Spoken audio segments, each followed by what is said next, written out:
जब इस आईसी को किसी पावर सप्लाई सर्किट में लगाया जाता है, एसएमपीएस सर्किट के अंदर जो करंट मॉड है जिसको करंट सेंस करवानी हो, तो यहाँ पे मॉसफेट के सीरीज़ में ये मॉसफेट लगी हुई है MTP4 एंड 50। तो इसके सीरीज़ में एक रजिस्टर लगाई जाती है जिसको अस्सलामु अलैकुम वरहमतुल्लाहि वबरकातुहू। Welcome to Haseeb electronics. दोस्तों, आज की वीडियो में मैं आपके साथ बात करूंगा 3842 आ जाता है, 3844 और 3845। ये एक फैमिली है, एसएमपीएस कंट्रोलर हैं और ये करंट मॉड है। ये आएंगी 3842, 43, 44 और 45। या तो ये इस पैकेज में भी हो सकती हैं, अगर ये पैकेज नहीं है तो ये एसओपी में भी हो सकती हैं, स्मॉल आउटलाइन पैकेज में। इसके बाद ये इस तरह 14 पिन पैकेज में भी हो सकती हैं। ये मेरे पास TL494 है, लेकिन ये आईसी अगर इस शेप में है इस पैकेज में तो भी एक ही बात होगी, इस पैकेज में होगी तो भी एक ही बात है। आज हम इन आईसीज़ को डिस्कस करेंगे, एक फैमिली को। High performance current mod controller हैं। इसमें 2844 होगी, 2845 होगी, 3844 है, 3845 है, 3842, 3843, 3844, 45। ये सबसे पहली बात तो ये है कि ये हैं एडजस्टेबल। इनकी फ्रीक्वेंसी, आप इसमें जो फ्रीक्वेंसी है हम वो इसके साथ ये दो कंपोनेंट लगते हैं। यहाँ पर ये एक कंपोनेंट और ये दो कंपोनेंट, इसको कहते हैं आरटी, इसको कहते हैं सीटी। आरटी सीटी को पिन नंबर 4, अगर 8 पिन आईसी ये वाली इस्तेमाल कर रहे हैं तो इसकी पिन नंबर 4 पे ये मिलकर इस आईसी के ड्यूटी साइकिल को बनवाते हैं और ऑसिलेटर को ऑसिलेट करवाते हैं, उससे फ्रीक्वेंसी बनवाते हैं। जितना कैपेसिटर छोटा होगा उतना ये इसका टाइम ड्यूरेशन कम होगा। कैपेसिटर की मिकदार बढ़ाते जाएंगे। ये देखें यहाँ पे उसने बताया भी है, लार्जर आरटी, स्मॉल सीटी, तो ये बनेगा इसका राइज टाइम, ये बनेगा। और ब्लैंकिंग सिग्नल जो इसका ब्लैंकिंग ऑसिलेटर है वो इस तरह बनाएगा और ये हमारी पल्स विड्थ बनेगी। अगर आप स्मॉल आरटी रजिस्टर स्मॉल रखेंगे, सीटी को बड़ा कर देंगे, कैपेसिटर को बड़ा कर देंगे, तो क्या होगा, रैंप इस तरह का बनेगा। इसकी कैलकुलेशन के लिए ये फार्मूला इसने ये दिया है, TC टाइम चार्जिंग 0.55 RT/CT। 0.55 फार्मूले में रखेंगे, यहाँ पे आप कैलकुलेट करेंगे और यहाँ पे इसका फ्रीक्वेंसी का ग्राफ भी है रजिस्टर और कैपेसिटर के साथ। ये देखें तो यहाँ पर वो बता रहा है, ये रजिस्टर है, कितने के की आप रजिस्टर लगाएंगे, रजिस्टर इन किलो ओम, और यहाँ पे उसका फ्रीक्वेंसी आएगी। रजिस्टर बढ़ाते जाएंगे 100 के की, तो फ्रीक्वेंसी कम होती जाएगी। इसको आप 100 हर्ट्ज से लेके 100 हर्ट्ज से लेके 500 किलो हर्ट्ज तक इसको आप स्विचिंग करवा सकते हैं और इसी की बेस पे आप जो अपना एसएमपीएस ट्रांसफार्मर है उसको डिज़ाइन करते हैं। अभी इनका जो चार्ज होगा, जो ही हम वोल्टेज सप्लाई करते हैं, इस आईसी को पावर देते हैं, यहाँ पर इसको VCC अप्लाई करते हैं, तो इसका इंटरनल एक रेफरेंस सर्किट है, वो क्या करता है कि 5 वोल्ट आउट करता है। ये 5 वोल्ट फिक्स वोल्टेज रेफरेंस है इसका। ये क्या करेगा, इस को चार्ज करवाएगा। जब ये चार्ज करवाएगा तो इसका इंटरनल ऑसिलेटर क्या करेगा, ऑसिलेशन शुरू कर देगा, इस पे ट्रिग होगा। इसको काम करवाने के लिए इन दो कंपोनेंट्स का पिन नंबर 8 और 4 के दरमियान और ग्राउंड के दरमियान ये जो कंपोनेंट लगते हैं, इनका बहुत बड़ा अमल दखल है। एक तो हो गया कि ये 100 हर्ट्ज से लेके 100 हर्ट्ज से लेके तो ये 500 किलो हर्ट्ज तक ये फ्रीक्वेंसी आप इसको एडजस्ट कर सकते हैं। Current mode operation up to 500 kilo hertz switching frequency. बाकी इसमें काफ़ी चीज़ें उसने बताई हैं। पहले हम देखते हैं कि ये 8 पिन पैकेज है, तो पिन नंबर 1 इसकी कंपनसेशन है। कंपनसेशन ये पिन क्या करती है कि जब इसको स्विचिंग मोड में लेके जाते हैं तो इस पिन से फीडबैक दी जाती है। पिन नंबर 2 और 1 के दरमियान इसको फीडबैक, इसका इंटरनल जो ऑपरेशनल एम्पलीफायर है उसको फीडबैक दी जाती है। जो इसका एरर एम्पलीफायर है उसको ये इंटरनल एक तो इसको स्टैंडर्ड रेफरेंस दे दिया जाता है जो इसके 5 वोल्ट रेफरेंस है, उसके अंदर 2 रजिस्टर इनबिल्ट हैं, वो इसकी पॉजिटिव इनपुट को एक्टिवेट कर देंगी। तो ये जो है ये इसका फीडबैक नेटवर्क है। जैसे हम ऑपरेशनल एम्पलीफायर का गेन एडजस्ट करते हैं तो इसका गेन इन 2 पिनों से एडजस्ट किया जाता है। रेजिस्टेंस इसकी अप्रॉक्सीमेटली 8800 ओम के करीब इसकी नॉर्मल फंक्शनल हालत में वो बनती है। इसकी कैलकुलेशन काफ़ी लंबी चौड़ी है, लेकिन इसमें जो मोटी मोटी कैलकुलेशन है, जो कि बेसिक कैलकुलेशन है, वो मैं आपको बताता हूँ। पिन नंबर 1 को देख लें तो ये है compensation. Pin number 2 voltage feedback है। पिन नंबर 3 इसकी करंट सेंस है। क्योंकि ये करंट मॉड है तो करंट सेंस इसको हम डिस्कस करते हैं कि जी ये क्या चीज़ है। जब इस पावर सप्लाई को लगाया जाता है, जब इस आईसी को किसी पावर सप्लाई सर्किट में लगाया जाता है, एसएमपीएस सर्किट के अंदर जो करंट मॉड है जिसको करंट सेंस करानी हो, तो यहाँ पे मॉसफेट के सीरीज़ में ये मॉसफेट लगी हुई है MTP4 and 50। तो इसके सीरीज़ में एक रजिस्टर लगाई जाती है जिसको करंट सेंस के तौर पे इस्तेमाल किया जाता है। इसके ड्रॉप वोल्टेज इस एम्पलीफायर को लैच को अप्लाई किए जाते हैं और मैक्सिमम आप इसको 1 वोल्ट दे सकते हैं। यानी आपकी इस रजिस्टर के अक्रॉस 1 वोल्ट से ज़्यादा आप इसको अप्लाई नहीं कर सकते, मैक्सिमम 1 वोल्ट आप इसको अप्लाई कर सकते हैं। तो 1 वोल्ट का मतलब ये हुआ कि इसको आप कैलकुलेट कैसे करेंगे वो भी हम देखते हैं कि जी ये वोल्टेज मैक्सिमम वोल्टेज, तो आर की वैल्यू आप ओहम लॉ के मुताबिक R = V/I, तो V की वैल्यू 1 वोल्ट आप मैक्सिमम दे सकते हैं। इसको करंट आप ढूंढ सकते हैं। करंट क्या है कि जितनी आपकी आउटपुट पावर है, ये एक लंबी कैलकुलेशन इस तरह बनती है कि यहाँ पे आपने आउटपुट पावर कैलकुलेट करनी है, उस पावर में आप जितने भी लॉसेस हैं इन कंपोनेंट के वो ऐड करेंगे, प्लस ट्रांसफार्मर के लॉसेस आ जाएंगे। उस लॉसेस के बाद इसकी RDS जो है वो drain to source register power on condition में वो कैलकुलेट करेंगे, साथ ही इंडक्टिव रिएक्टेंस और टोटल जब ये आ जाएगा तो यहाँ पे आपको करंट मिलेगी। आप इसकी IP सर्च करेंगे, IP जब कैलकुलेट कर लेंगे प्राइमरी करंट आपको मालूम हो जाएगी। वो प्राइमरी करंट आपने एक्चुअल कैलकुलेट करनी है। तो जब वो करंट आप इसमें से गुजारेंगे आपको करंट मालूम हो जाएगी, तो वो करंट IP ये आ जाएगी। तो ये करंट आप 1 वोल्ट मैक्सिमम है, आप कहते हैं जी मेरे पास 1 वोल्ट है,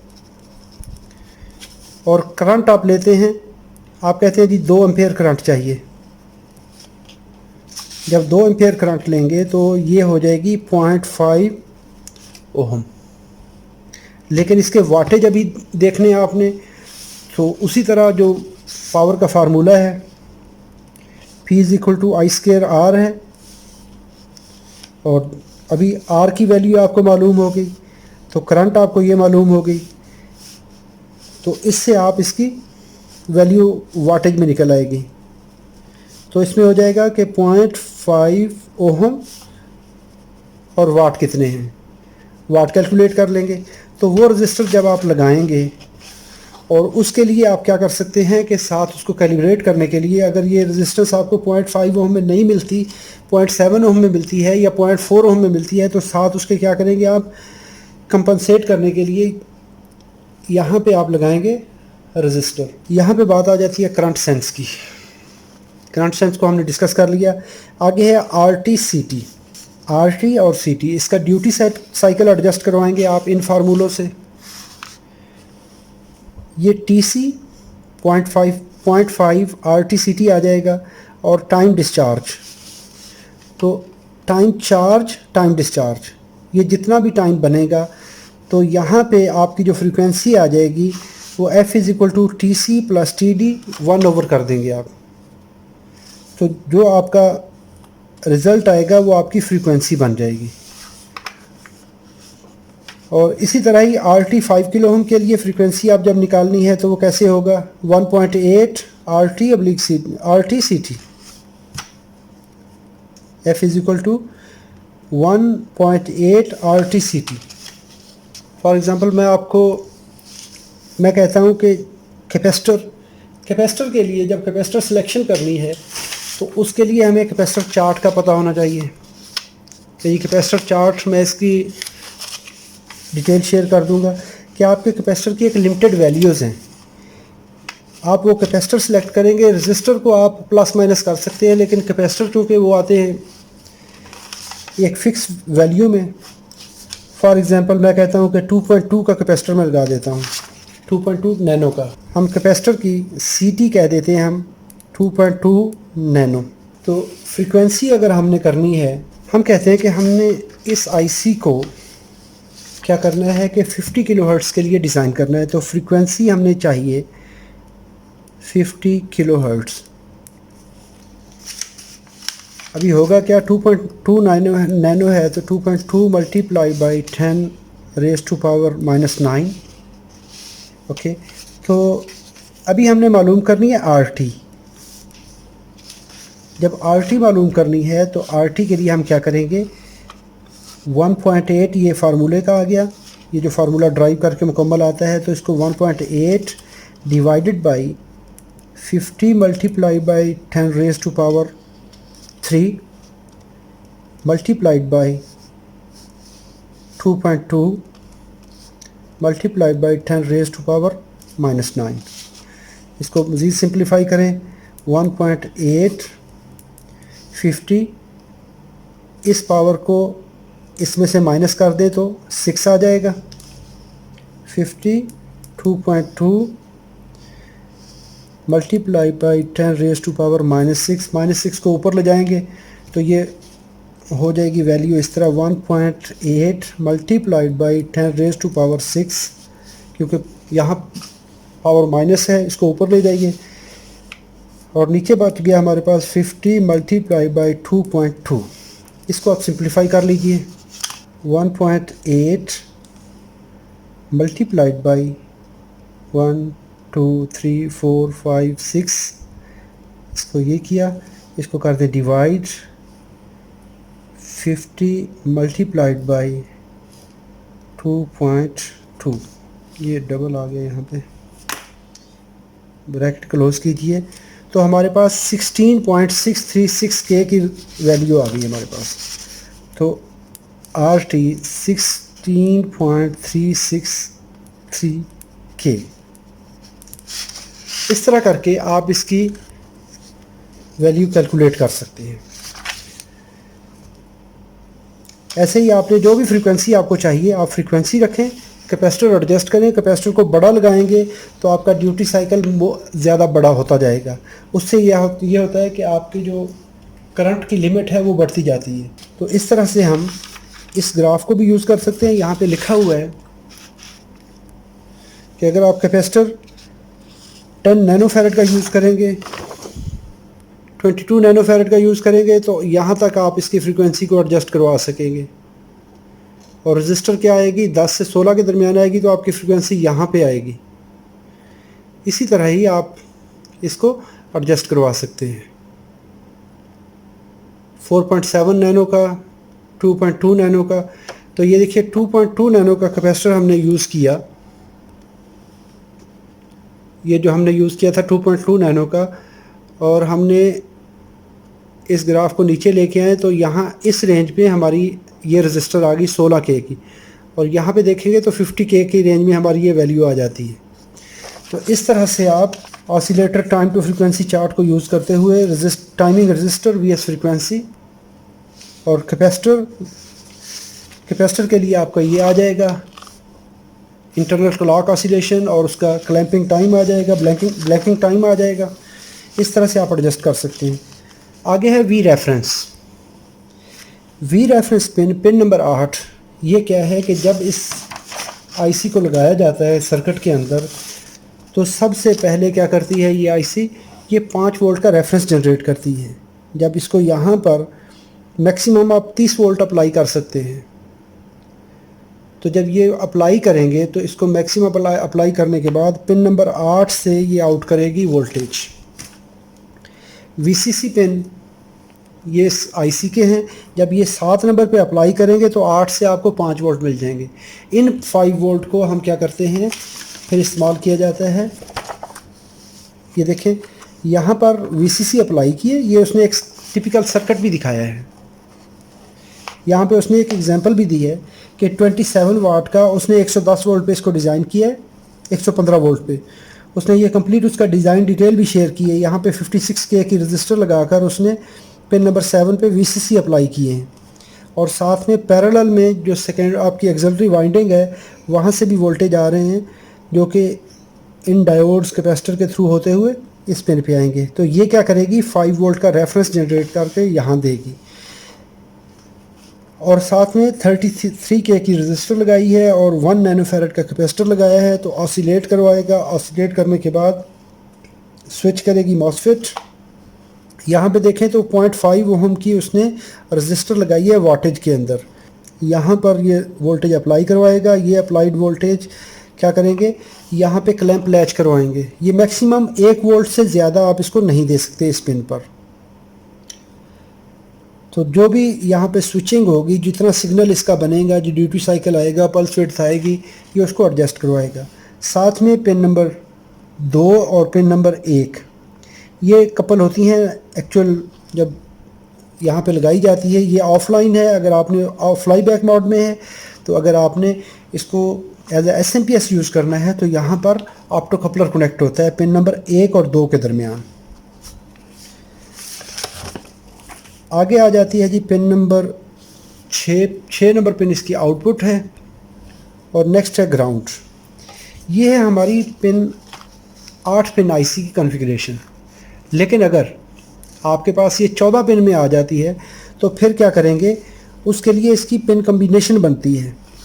अगर आप इस ब्लॉक को देखेंगे तो इसमें उसने वाजे कर दिया है कि यहाँ पर 8 नंबर और 14 नंबर, ये इस तरह से उसने एक बता दिया कि जी अगर 14 पिन IC करेंगे तो इस ब्रैकेट के अंदर वाले नंबर पढ़ेंगे आप। अगर 14 पिन IC है तो अंदर वाला नंबर पढ़ेंगे। ये देखें तो 4 और 7, 4 का मतलब है 8 पिन IC है और 7 का मतलब है ये बड़े वाली IC है 14 पिन वाली। इस तरह से इसको आप देखेंगे। रेफरेंस है 8 नंबर और 14 नंबर। कैसे, अगर यहाँ पर देखिए तो यहाँ पर V रेफरेंस है 8 नंबर पिन, यहाँ पे V रेफरेंस है 14 नंबर पिन। फंक्शन दोनों का सेम है, जस्ट उसने कुछ पिनें फालतू लगा दी हैं इसको मज़ीद कम्प्रिहेंसिव करने के लिए। तो ये 2 नंबर पिन नॉट कनेक्टेड है, 4 नंबर नॉट कनेक्टेड है, 6 नॉट कनेक्टेड है, 13 नंबर नॉट कनेक्टेड है। अभी 14 पिनों में से 4 पिनें तो नॉट कनेक्टेड हैं। यहाँ पे एक और बात आ जाती है, VCC और VC दोनों का फंक्शन एक है, लेकिन अगर आप जो आपकी आउटपुट ड्राइवर की IC है, आउटपुट ड्राइवर इसका है, उसको अगर सेपरेट वोल्टेज देना चाहते हैं और VCC को सेपरेट यूज़ करना चाहते हैं तो 14 पिन IC को यूज़ करते हुए हम ये दोनों वोल्टेज अलग-अलग कर सकते हैं। अच्छा, यहाँ पे पावर ग्राउंड और सिग्नल ग्राउंड, जब आपने पावर अलग यूज़ करनी है तो सिग्नल भी अलग यूज़, उसका पावर ग्राउंड भी अलग यूज़ करेंगे। लेकिन नॉर्मल IC के अंदर पावर ग्राउंड और सिग्नल ग्राउंड दोनों इकट्ठे हैं, इसमें उसने सेपरेट कर दिए हैं। फंक्शन सेम है, सिर्फ उसने उसको आपको सहूलत देने के लिए कि आप इसमें 2 तरह की पावर सप्लाइयाँ भी यूज़ कर सकते हैं। यहाँ पर वो कहता है कि ऑपरेटिंग फ्रिक्वेंसी इसकी मैक्सिमम आप 500 किलोहर्ट्ज़ तक लेके जा सकते हैं। मिनिमम फ्रिक्वेंसी इसकी है 100 हर्ट्ज़। जो आपके 3842, 3844 ये ICs जो हैं इनका थ्रेशोल्ड है 16 वोल्ट ऑन के लिए और 10 वोल्ट ऑफ, यानी ये 10 और 16 के दरमियान फंक्शन करेंगी थ्रेशोल्ड के लिए। 43 और 45 जो हैं 8.5 वोल्ट ऑन कंडीशन में है और 7.9 में ऑफ है। तो इनका बड़ा लिमिटेड इनका उसने गैप रखा है, 7.9 से लेके 0.6 वोल्ट का डिफरेंस रखा है। 3843 and 42 and 43 100% duty cycle use करती हैं और ये वाली 50% पे काम करती हैं 2 IC। 44 और 45 सिर्फ फ़र्क थोड़ा सा है, इनमें डेड टाइम को ऐड कर दिया है, उसके अंदर फंक्शन उसका रख दिया है डेड टाइम कंट्रोल। और मैक्सिमम VCC आप इसको अप्लाई कर सकते हैं। जो VCC पिन पे हैं वो है 30 वोल्ट, 30 वोल्ट तक आप इसको VCC अप्लाई करेंगे। और एनालॉग पिन जो हैं पिन नंबर 2 और 3 उन पे मैक्सिमम इनपुट लेवल है 0.3 वोल्ट से -0.3 से लेके 6.3 वोल्ट तक। 2 और 3 नंबर पिन है फीडबैक और करंट सेंस। तो करंट सेंस को उसने मज़ीद लिमिट कर दिया है कि आप 1 वोल्ट से ज़्यादा अप्लाई नहीं करें और मैक्सिमम आप उसकी सेफ़ लिमिट ये है। आगे उसने पिन अरे यहाँ पे डाटा शीट में बताया है कि जी ये 8 पिन और 14 पिन में देख लें तो इस तरह पिनें हैं इनकी, ये पिन अरे बनता है। यहाँ पे कि पिन आउट उसने बता दिया है कि जी 8 पिन डिप और 8 पिन स्मॉल आउटलाइन पैकेज में और 14 पिन एसओपी में। अगर 15 वोल्ट इसको सप्लाई दें और आरटी की वैल्यू 10 के रखें और 3.3 नैनो का कैपेसिटर लगाएं। ये असल में क्या करते हैं कि जब ये आईसी मैन्युफैक्चरर बनाता है तो उसमें वो 100 आईसीज़ की एक खेप निकालता है। ये आगे मेंशन करेगा कि जी हमने इतनी आईसीज़ को टेस्ट किया, टेस्ट रिज़ल्ट में बताता है कि जी इतनी आईसीज़ को टेस्ट किया, टेस्ट करने के बाद ये रिज़ल्ट हमने लिए हैं। उसने लिखा है कि 15 वोल्ट वीसीसी दें, 10 के रजिस्टर लगाएं, 3.3 नैनो का कैपेसिटर लगाएं और एम्बिएंट टेम्परेचर 0 से 70 डिग्री के दरमियान रखें। तो जो आपको यहाँ पे वोल्टेज मिलेंगे ये 5 वोल्ट देगा रेफरेंस पिन पर। 4.9 से लेके 5.1 तक जा सकते हैं लेकिन नॉमिनल 5 वोल्ट हैं। तो जब ये कंपोनेंट आप लगा देंगे तो उस वक्त फ्रीक्वेंसी आएगी इन आईसीज़ की 52 किलोहर्ट्ज़ से 57 तक जा सकती है। फ्रीक्वेंसी वेरी कर सकती है, ये इसमें मार्जिन है। तो करंट सेंस सर्किट में, करंट सेंस सेक्शन में ये चीज़ें जब लगाएंगे तो उस वक्त आप 1 वोल्ट तक मैक्सिमम जा सकते हैं, 0.9 से 1 वोल्ट मैक्सिमम। ये आप उसमें सेटिंग रखेंगे। और आउटपुट सेक्शन में वो कहता है जी जब इसकी आउटपुट लो होगी, जो साइकिल आपने ये वाला लिखा है ये इस तरह इसकी आउटपुट होगी, तो जो लो वोल्टेज है उसकी वैल्यू होगी 0.8 वोल्ट और मैक्सिमम इसका जो VOH है, आउटपुट हाई वोल्टेज है, ये वाला लेवल सिग्नल की मैक्सिमम पीक वो 13.5 तक जाएगी, 13 से लेके 13.5 तक। जब सोर्स करंट 20 मिली एम्पेयर, अगर सोर्स करंट आप 200 मिली एम्पेयर रखेंगे तो उस वक्त ये यहाँ तक जा सकता है।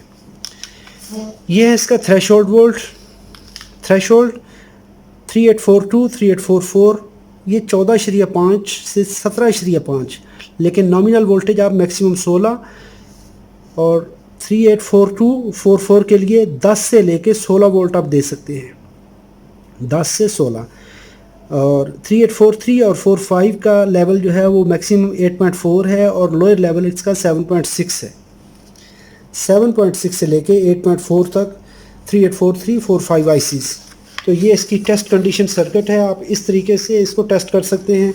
जो रेफरेंस वोल्टेज इसके यहाँ से आउट होंगे, जब आप इसको VCC अप्लाई करेंगे तो ये रेफरेंस आउट करेगी और यहाँ पे RTCT, आप ये पिन ग्राउंड हो गई, RTCT अप्लाई करेंगे।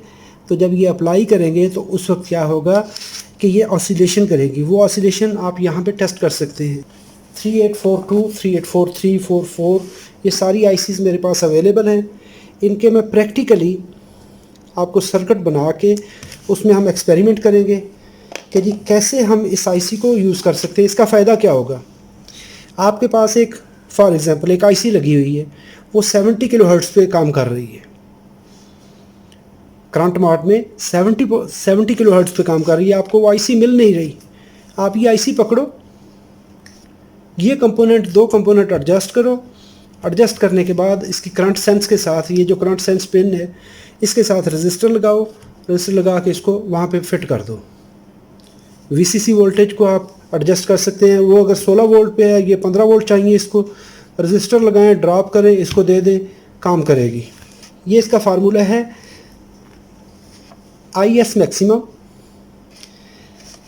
जो हमने कैलकुलेट किया था। ये वाला रजिस्टर, ये है IS कौन सी है, सोर्स करंट जिसको कहते हैं। ये IS चलती है इस जगह से लेके इस ये वाली ड्रेन टू सोर्स करंट। तो ड्रेन टू सोर्स करंट जो होगी वो जब इसमें से गुजरेगी तो मैक्सिमम वोल्टेज हमारे हैं 1 वोल्ट। तो RS की वैल्यू निकालने के लिए RS को बाहर निकाल लीजिए, IS पे डिवाइड कर दीजिए, वैल्यू आएगी रजिस्टर की, वो होगी आपकी रजिस्टर वैल्यू। और उसमें वाटेज निकाल लें कितने वाट का है, तो वो प्लस माइनस करके जो भी आपके पास रजिस्टर आएगी वो लगा दीजिए। उससे हायर वैल्यू में लगाते हैं हमेशा वाटेज में। अगर आपकी यहाँ पे रजिस्टर 2 वाट आ रही है तो आप 3 वाट लगा दीजिए। ताकि वो सेफ मार्जिन में काम करे। तो यहाँ पर ये हमारी है 8 पिन आईसी और ये है 14 पिन। 8 पिन में पिन नंबर 1, 14 नंबर में पिन नंबर 1 जो हमने यहाँ पे डिस्कस किया था, ये पिन और ये पिन कंपनसेशन पिन। इसका मतलब है दोनों पैकेज में ये पिन सेम है। यहाँ पे देखिए तो कंपनसेशन है और कहता है कि एरर एम्पलीफायर को आप सेट करेंगे और ये क्या है, इसको लूप कंपनसेशन में कराएंगे। आप जब ऑप्टो कपलर को कनेक्ट करवाते हैं उसके गेन को एडजस्ट करवाने के लिए जब ऑपरेशनल एम्पलीफायर को हम इस्तेमाल करते हैं तो उसका आउटपुट का कुछ पोर्शन लेके उसकी इन्वर्टिंग इनपुट पे दे दिया जाता है। तो ये क्या करता है कि उस आईसी को, उस पल्स विड्थ मॉड्यूलेटर को क्या करवाता है कि अपनी ड्यूटी साइकिल एडजस्ट करवाने में मदद देता है। आगे है pin number 2, voltage feedback. This is the inverting input of the error amplifier. जो हमने ये कहा था, ये है हमारा एरर एम्पलीफायर। पिन नंबर 1 को लूप बैक करवाया जाता है यहाँ पर। एक्चुअली होता क्या है कि यहाँ पर हम ऑप्टो कपलर कनेक्ट करते हैं। यहाँ पर इस तरह से आप कहते हैं कि ये इस तरह से कनेक्ट हो गया, इसके पीछे यहाँ पर ये ऑप्टो कपलर आ गया, ये हमारे आउटपुट सेक्शन में, और ये इसकी जो इंटरनल जंक्शन रजिस्टर होती है उसको एडजस्ट करवाया जाता है कंडक्शन लेवल उसको देकर। तो ये क्या करवाता है कि इसको फीडबैक करवाता है, लूप बैक करवाता है actually. Pin number 3 8 pin IC में और 5 नंबर पिन है 14 पिन आईसी में।